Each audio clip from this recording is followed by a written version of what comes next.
اونچی اور اونچی، کیا نام ہے؟ ارے بھائی کون ہے؟ قرآن پہنچانے والے کون ہیں؟ قرآن پڑھنے والے کون ہیں؟ قرآن لکھنے والے کون ہیں؟ قرآن کی تشریح کرنے والے کون ہیں؟ تفسیر کرنے والے کون ہیں؟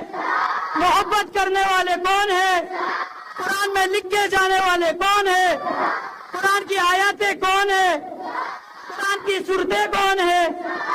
دیوبندی بولتا ہے صحابہ، بریلوی بولتا ہے صحابہ، اہل حدیث بولتا ہے صحابہ، جوان بولے صحابہ، عربی بولے صحابہ، اجمی بولے صحابہ، مہاجر بولے صحابہ، سندھی بولے صحابہ، پٹھان بولے صحابہ، بلوچ بولے صحابہ، کائنات میں بسنے والا ہر فرد یہی بات کرتے گیا، قرآن والے کون؟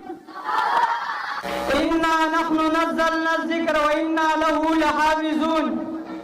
وقال النبي صلى الله عليه وسلم اشراف امتي حملة القرآن، صدق اللہ العظیم۔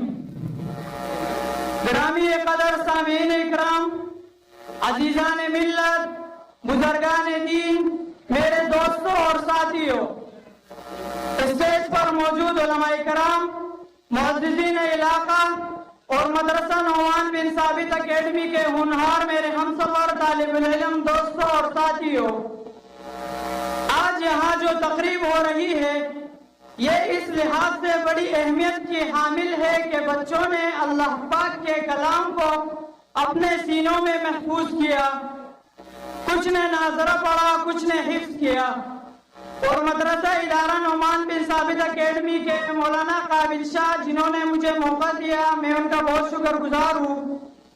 وہ کافی عرصے سے یہ دینی خدمات سر انجام دے رہے ہیں، اللہ تعالیٰ ان کے علم اور زندگی میں برکتیں عطا فرمائے۔ قرآن پاک وہ لاریب، لاجواب، مقدس اور عظیم کتاب ہے کہ ایسی کتاب دنیا میں نہ اس سے پہلے آئی ہے نہ اس کے بعد آئے گی۔ یہ وہ واحد کتاب ہے جو ایک ہی ہے پورے کائنات کے اندر، اور یہ کتاب صرف کتاب ہی نہیں ہے بلکہ یہ کلام ہے، اور کلام بھی کسی عام فرد کا نہیں ہے بلکہ یہ اللہ کا کلام ہے۔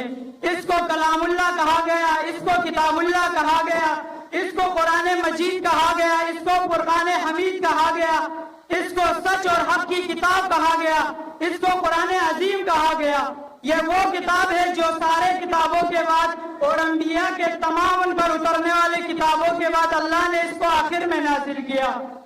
اس کی مثال یوں سمجھیے جیسے حضور کے بعد کوئی نبی نہیں ہے، قرآن کے بعد بھی کوئی کتاب نہیں ہے، جیسے حضور کے بعد جبرائیل نہیں آئے اسی طرح قرآن کے بعد بھی جبرائیل نہیں آئے، جیسے حضور آخری نبی ہے ویسے ہی قرآن مجید بھی آخری کتاب ہے۔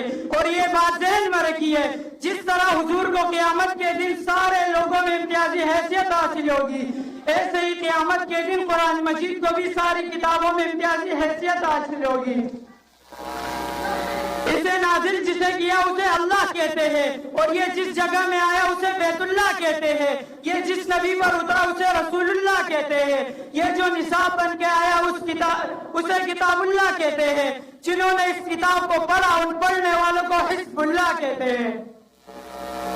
امام الانبیاء، سرور کونین، تاجدار مدینہ جناب رسول اللہ صلی اللہ علیہ وسلم ان پڑھنے اور پڑھانے والوں کے لیے ارشاد فرمایا، خیرکم من تعلم القرآن وعلمہ، تم میں سب سے بہترین وہ ہے جو قرآن پڑھتا ہے اور پڑھاتا ہے۔ حدیث مبارکہ میں آتا ہے جب کوئی بچہ اپنے گھر سے نکلتا ہے اس نیت کے ساتھ کہ وہ مدرسے میں جا رہا ہے، مکتب میں جا رہا ہے اور قرآن پڑھنے جا رہا ہے، تو رب العالمین فرشتوں سے کہتا ہے جاؤ فرشتوں، فرشتے کہتے ہیں اللہ کہاں جائے، کہاں مجھب گوٹ کے ایک گلی کے ایک مکان کے ایک دروازے سے ایک بچہ نکل رہا ہے جو غریب کا بچہ ہے، مزدور کا بچہ ہے، فلاں بچہ ہے، اور وہ مدرسہ ادارہ نعمان بن ثابت اکیڈمی میں تعلیم حاصل کرنا چاہ رہا ہے، اس کے گھر نکلنے سے پہلے اس کے گھر پہنچو۔ فرشتے کہتے ہیں گھر پہنچ کے کیا کرے، کہاں دروازے پہ کھڑے ہو جاؤ، اللہ دروازے پہ کھڑے ہو کر کیا کرے، کہاں جب نکل آئے تو اس کے پاؤں زمین پر پڑنے سے پہلے اس گلی میں اپنے پر بچھا دو، نیچے آپ کے پر ہوں گے، اوپر اس کے پاؤں ہوں گے، آپ کے پروں کو مسلتا ہوا مدرسہ ادارہ نعمان بن ثابت اکیڈمی میں پہنچ جائے گا۔ مجھب کوٹ میں رہنے والے بچوں اور ان کے والدین، ان کے رشتہ داروں، اپنے والدین سے بچوں یہ ضد کرو کہ ہم نے دین پڑھنا ہے،